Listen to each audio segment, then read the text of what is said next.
Inclusive education lies at the heart of our mission as educators.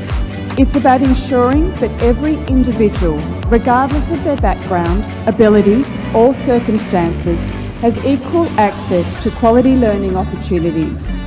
In this pursuit, artificial intelligence and digital platforms emerge as a powerful ally. Indonesia is the third largest education system in Asia and also the fourth in the world.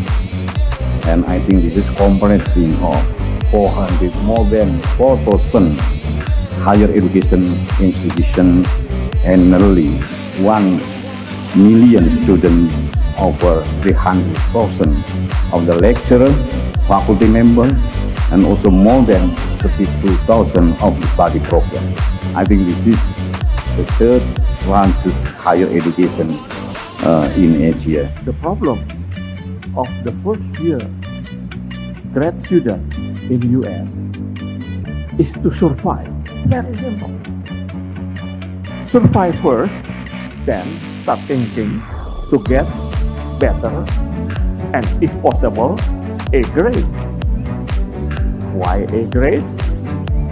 Because experience in the classroom was not enough.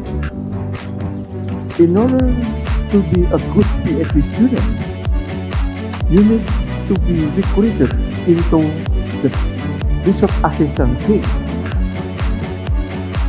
And in order to get noticed by our professor, you need to be very smart and have a good grade. Otherwise, you will not be recruited.